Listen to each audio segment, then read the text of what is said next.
All right. Hello and welcome everyone back to Soulframe Scholar. I'm Brozime, and today we're going to be talking about one of the many farms that are available in Soulframe, which, to just say quickly, you're going to be able to get all of these materials in different various amounts. We're going to talk about exactly where each of these kind of drop from as we're doing the farm. And there are also 6 weapons that drop along the path that we're going to be kind of showing for you to farm out today. For that, we have a bit to talk about, as you can see, there's quite a lot there. So let's just jump in and get started with it. So we are logging in at what should be a familiar location if you have been following along with my previous videos, and that is that this is the login at the fort. This login's position is actually very important for this farm, and we're going to be farming the fort that you can see from here. Now, to jump in really quickly into the Knifehold, we're going to talk about the build that I'm currently using, as it's one that I can't expect you to just like use, but you can do this farm with really any combination of things. It's just going to take different amounts of time, as it's not particularly difficult, though it will test you a little bit if you're very new to the game. But if you have a leveled weapon and a leveled pact, you should have no problems with it. I've done runs with just Tethrin and Solos, and of course, like all the other starter combinations, and they're very capable of doing it whenever they are max rank. For that, though, the weapons that we're going to be able to farm from this are Ore and Umber, which notably is probably the best thing to be grabbing here. Ore and Umber is a very, very strong weapon. Being a courage-based shield is just really good. And if you're going to be running around with Orengal, this is a great weapon to pair with it. Otherwise, you're also going to be able to grab Unsala. These are probably the best daggers in the game. I get better performance out of them than I do with the Royal Tines, even though the Royal Tines are a higher rarity weapon. Generally, I would rather have Unsala. You'll also be able to pick up Thistle if you do not have this common bow, though it is very easy to get Juniper. I'll probably make a small video on that soon. And then finally, you can also pick up the Riv 2, the Solos 1, and the Vasp 4. These are all just like very basic versions of these weapons. The Solos, obviously, if you started with Tethrin, you already have this. But otherwise, the Vasp is just like the lowest level and easiest to get Polearm if you want to try those out. And the Riv 2 is just the lowest level daggers. That is pretty easy to grab. You'll be able to grab all 3 of these very easily here. They're also all trivial to build, which can help you level up your blacksmith. Notably, Orin and Unsala are only rank 2 necessary with the blacksmith. You don't need to be max rank with Tuvalcane in order to build them. So this is a like nice kind of accessible bump up for those of you that are looking for more things to build to increase that rank, so you can build things that are higher level, maybe like Gathanan or something. But that is all the weapons you're going to be able to get. Now, in terms of what we are running for this, I'm on Ode Tempest. Ode Tempest is extremely, extremely good. It's going to be probably like the fastest thing for running this, because Ode Tempest is just very good at taking out large groups of enemies, especially if you are the only one being attacked. And Ode Tempest is also very good at tanking damage with the Atmosphere. Probably, as I've said in past videos, the best pact overall. It's definitely going to be able to do this the quickest if you do have access to it from having farmed out your first faction. If you started with either Siren or Oselda, this is at the top of your faction. It is extremely worthwhile. In addition to that, I am pairing it with Odiak. I had to reforge my Odiak just to put the better joinery in it. And it's just like rank 23 right now, so it's a little bit less powerful than it could be, but it's still going to be just fine for our purposes here as we're pairing it with Ode Tempest. Otherwise, you can really go through this farm with anything. Like if you're using like Tethrin and Solos, which are just starters, those as like, you know, rank, let's probably say 20 plus is what you'd want to be for them, are going to be able to do this, though it will take longer. And I would say the same for all of the other starters. Siren and Thistle, you're going to be a-okay. I know Zelda and Odiak, you're also going to be just fine. Though I would maybe say that you should prioritize getting Thistle to pair with Oselda if you're going to do this farm, as I think it's going to be a lot better performance for you. Though Thistle does also come from this farm, so that is something to take into account as well. Now, how is this farm done? Well, if we look on the map here, we'll show specifically where we are. Specifically where we are is here. We're right outside of Fort Curlail, and to take a broader perspective on it, we're kind of right smack dab in the middle of the map once again. This is right by the blacksmith and such. If you watch my video on getting all your Nightfold stuff finished, you'll already know kind of exactly where we are. And with this, we are also east of the Soulframe. We have the Silent Rose that are up here, and then we have Hillyden, which I also have a video on farming. That's where Alka's children hang out, and all of that good business. But what we are worried about specifically is Fort Curlail, and this specific path up to it. Along this path, there are a bunch of Ode soldiers and a bunch of potential spawn locations for Ode chests that we can get all of these nice items from. This is going to be great for getting Ichor and like Petrified Ichor and Silistit and a bunch of just like Ode Graphites. And of course, all of our weapon parts are going to mostly be coming from those chests, though a couple of the more common ones like Solos can also just drop from the enemies. You just want to run down from this hill and get straight onto the road. You'll immediately start encountering enemies, or you usually will. Sometimes they're a little bit back in here. As you can see here, this one just, this guy's just hanging out on this chair. Just start killing them. This tent can have a nice drop. There's a Vasp, and also some materials down here in the bottom. We actually got a Tribalt and 2 Silistit from that. Tribalt being the joinery for crafting your just like armors and such. You're going to need that for every single one you craft, so very nice to have a lot of. Another chest in this tent. This can be a big or a small chest. There's a piece of Unsula. You can also get Rose's Bodkin here. So if you want to join the Silent Rose, that's going to be another way to get that. We also grab some Eldor here. And just moving on up through. It's also worth noting that like these boxes that are here, these are going to be pretty good if you want to get some of the kind of like more common materials that you're also going to be able to get out of balloons and such. But I would say probably doing a dedicated balloon farm is going to be a better way to get things like patch leather and things like that that can technically drop here. And then we're going to come into, on our way into the fort proper, this is kind of our first real encounter of enemies. There's usually, I would say, 4 to 6 enemies that are going to be here. Looks like there's actually 7 this time, which is... No, it's 6. It's 6. And for this, we're just going to drop down Ode, still play a little bit defensively, and just have our 2 orbs up with our 2 and our 3. That's going to make short work of all of these guys. We have a chest that can spawn in here. This is another large chest. Rose's Bodkin, some Corrupt Onyx. Obviously, all of these enemies can drop little satchels, which is a thing that you can get a number of different things out. Lots of materials from that way. Another piece of Vasp that we got here. Another chest can spawn right here. Also, right another piece of Vasp. Right where I'm standing here, a large chest can spawn. Sometimes it's in a wrong orientation. It can be a little buggy with spawn. But there's a chest here and a chest here that can spawn. I think a chest can also spawn right here in this location. They don't almost ever all spawn, though.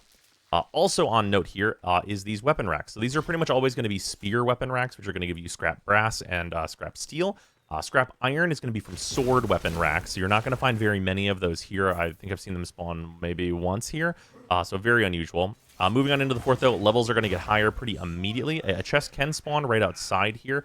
You can check that either on the way in or on the way out of the fort, because you are going to be back here relatively soon. But yeah, just going out and getting these enemies out here. We can just throw our storm up, kind of get in there with Ode Tempest doing its Ode Tempest thing. Kill the larger enemy here, who's going to drop a bag for us. That drops another piece of Vasp there, and also a nice little amount of Drax that we can get. Different patches that you can see dropping from these different enemies, giving us more Drax, Odin Sin Silk, all things like that. The crates in here, you're still also going to be able to blow up for some potential drops, which we got some more Drax there. And then the enemies inside here are going to be about, like, level 20 to 25 is usually what you're going to be encountering. These magic casters are usually the most dangerous. Obviously, I'm on Ode, and I have my orb. That's going to be making that not such a big problem for me. I will say, if you are on a weapon that can handle it, you do probably want to try and get everybody's attention. So for the case here, like if you're on like a, how do I put this? Like if you're on like a bow that can like group these guys and like do its AoE and get them down pretty easily, I would probably suggest doing so. But like the other option is something like Ode Tempest here, which can just like range these guys out, especially with Odiak in tow. And we can use our heavy attack here to get some killing done on these guys. So the shielded guys can sometimes be a pain for Odiak. Just use those heavy attacks to get through them. So yeah, clear out the fort here. I will note that you don't have to kill everyone if you are like not looking for their specific drops, which are things like river pearls, and all that such. You can just run through this area, and that actually works quite well. You can just run past everybody and pick stuff up. But there's a ton of chests that can and will drop here. So first and foremost is down here. You can actually see where it'll spawn if it does spawn in. It's just this location. You can see it from just this top here, so you don't have to ever drop in here. But just to show specifically where that's going to be, there is a potential one. Also, headed up top here, we have a lot of potential spawn locations for chests. So at the back here, there are the racks, and there's also a chest location that can spawn right there. Heading up here, you usually want to head right whenever you head up on this side. A chest can spawn here. Up on top of this tower, I've never seen a chest spawn, which is worth noting, so you do not need to check it, although you can. Maybe I've just been very unlucky, though I've run this a number of times. There's always a guard here. There can be a chest here, and there is a chest here. Let's grab that. That's a piece of ichor there. Usually up here, I also just like let enemies kind of start following me, grabbing more of our scrap brass and everything here. We got a piece of palladium. 2 chests can be in here. They are both here. We have a large one here. It can also be 2 small chests, which is a consideration. We have that. We have a corrupted onyx, palladium, a bunch of drox, a piece of unsula, lots of weapon parts, lots of ichor, all that good business. In here, there can also be 2 more. And that's another piece of Solos, as we talked about that being able to drop here. It's worth noting that this last tower that I just showed, it does very often have 2 enemies in it, and usually one of them is a spellcaster, so that's something to keep in mind if you are not wanting to die here. That's usually what can catch you out, because spellcasters in like weird height locations can get you a lot of ways. Now, from here, we just ran this whole thing, and you clearly would want to run it again. Now, what we're going to do is log out farming. Do not log out in the fort. Logout locations are based on proximity. If you log out in the fort, you will end up over around this area, and this area is downhill from the fort, and also there are no entrances to the fort on this outer side. There's an exit right here, but you cannot get into the fort here. You'd have to run all the way through town and then up this bridge, and then you'd have to run even further out to go get this stuff. So what we want to do is we want to go back to where we logged in before. Now, we can force where we logged in before by jumping down here and running across this bridge. So once we're on the other side of this bridge, you have to pass this pole and just stand about here. And from this position, we can log out and we'll end up right where we want to be. Of course, I will move in the camera here. You guys can't see my login information. But this will put us right back where we want to be and also respawn every single enemy in the fort. Not only does this kind of run us back all the way back to the beginning of our line that we want to run, it also resets every enemy. And this is very good. If you want to get any of these weapons, this is like a really easy way to farm them all up. If you need Silistit, if you need the Ichors, any of stuff like that, this is a great way to do it while also getting a good amount of XP, especially if you need to level any packs and stuff. Obviously, if you're leveling, it's going to be a slower experience than if you're using something that's a little bit more on the optimal side, which is where I would say, like, Ode plus Odiak is. You can also technically do this in a group, though you will have to spend time re-inviting everybody, which can take quite a bit of time, and not something I would maybe suggest. But it's pretty easy to pound through here. We got another piece of Vasp, another chest. We got a drop here. There's also a drop over there. There's a piece of Tribalt, two more Silistit. Silistit being a thing that you need quite a bit of to build a number of the higher level items. Some Ode Graphite just from those. Again, Odiak here just being very nice for blowing up all of these different barrels and things, though there's a number of weapons that are great at that, of course. I'm taking out these basic enemies out here. Grabbing another chest. There's a piece of Thistle. We actually might see everything that can drop here. But yeah, like I said, like this is a pretty easy run through. We'll finish up this one just to show some more of the drops that you can get here. But just like, grab some aggro here and get all these enemies interested in me. On this class, you do want to cast your 3 first and then your 2, as that'll give you an extra hit of damage whenever you cast it. Don't want to stand in constantly hitting AoEs, as your 3 does work similar to Revenant's 2, if you know how that works, if you're familiar with Warframe terminology. But we can clear out these enemies pretty quickly here, just making sure that we got any of the bags that they would have dropped. Grab our chests, which again can be like pieces of Ore and Number. I think Ore and Number is actually the only thing we have not seen yet. But Ore and Number does drop here. This is where I farmed it. This last enemy out here is another one of the lower level ones. Also would highly suggest, if you are doing Odiak, to get the piercing heavy attacks on it. They're very, very nice. Then in here, we can just kind of group everybody up again. Get enemies to just run down on us.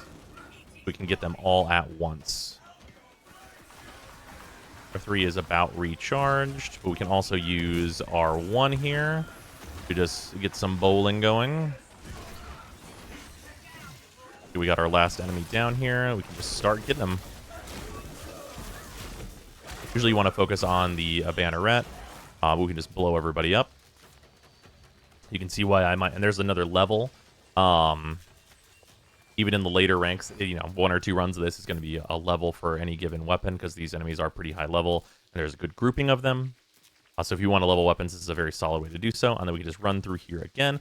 I will say that I have not seen this lower chest spawn in a while, but it is still worth checking. Up here, oh, here's the middle spawn.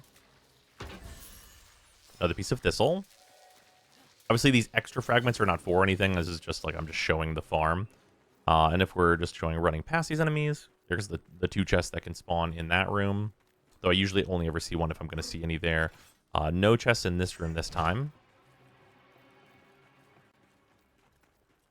Also, the weapon racks can come and go, as you can probably see here. Here's one of our chests, though. We actually got Unsula, and then we also have like 2 regular chests here. Also 200 drops between those 2 chests. 2 pieces of Unsula. Archer can spawn up here on the top of the wall, and you can see this chest here spawned in. There's a piece of Riv. Yeah, so quite a lot to get us going there. You also don't have to totally clear the fort in order to reset it, which is the thing that's worth noting, so you don't have to make sure that you kill every enemy or anything like that in order just to be able to run out and reset it. So we can just jump off here. Always do a double check here. This is a thing where the chest that can spawn here, I very often miss on the way in because I'm killing enemies. Just take a peek on this as you run back for your reset. But yeah, that's the route. You can do this, like I said, with pretty much any weapon combination. It's actually like, you know, a decent way to practice with any given different weapon, because there's, you know, a bunch of different types of enemies that'll spawn here, lots of different combinations. Sometimes you get a lot of archers, sometimes you get a few extra spellcasters, so on and so forth. But yeah, it's a real nice and consistent way to farm out all of those like kind of tier 1 weapons and all of like the ode melees, and also the common bow that you might not have access to but probably want. But yeah, that's the fort farm. Hopefully this has been enlightening for you. I will say that if you are early on in still, you probably do want to focus more on faction tales, but I'm going to have a video talking about faction tales hopefully within the next couple of days. That should be a little bit more exhaustive for how to optimize those. It is worth noting that I have done some testing. If you have seen the faction tales stuff that people have been talking about, which is to stay in the northeastern part of the map, that is actually not correct. But like I said, we're gonna have a whole video talking about that that I hope to get to you guys soon. So yeah, hopefully it's been helpful to you. I'll see you tomorrow. Goodbye.